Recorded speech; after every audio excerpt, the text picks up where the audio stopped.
მაგული მახარაძე არასტანდარტული მანდარინის ჩაბარებისგან აღებული თანხით ბავშვისთვის სწავლის საფასურის გადახდას აპირებდა, თუმცა ამბობს, რომ თანხა დღემდე არ დარიცხულა. დახმარებისთვის ხელვაჩაურის გამგეობას მიმართა, სადაც განუცხადეს, რომ პრემიერისგან პასუხისმგებლობებია.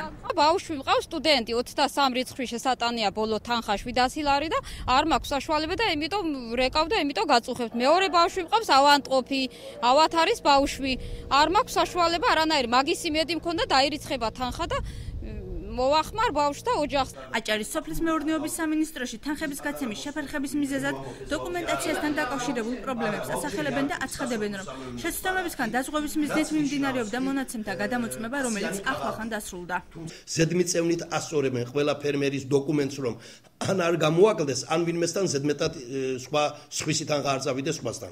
ხომ გამიგეთ, ამას სანამ შეჯერება, აი ამ შეჯერების პროცედურებია ცოტა დროში გაწელილი ღებულობენ ფერმერები უკვე როგორც სტანდარტულისას უკვე და როგორც არასტანდარტული. საპირისპიროს ამბობენ ქობულეთის გამგეობაში, სადაც კონკრეტულ თარიღს თანხის გაცემის დაწყებასთან დაკავშირებით ვერ ასახელებენ.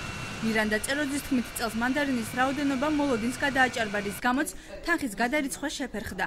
ამ დროისთვის ისინი პრემიერ-მინისტრისგან პასუხს ელოდებიან. ციტრუსი შეიძლებოდა ჩაბარებული იყო ქობულეთის წონების ქარხანაში, მაგრამ პროგნოზი გადაჭარბებით იქნა, ესე იგი შესრულებული და შესაბამისად მოთხოვნა გავაგზავნეთ კიდე დამატებით თანხებზე. მოთხოვნა გაგზავნილი გვაქვს კიდევ დაახლოებით 307,000 ლარზე და შესაბამისად, როგორც კი შესაბამის განკარგულებას მოეწერება ხელი და ქობულეთის მუნიციპალიტეტის გადმოერიცხება თანხა, დავიწყებთ თანხების ანაზღაურებას.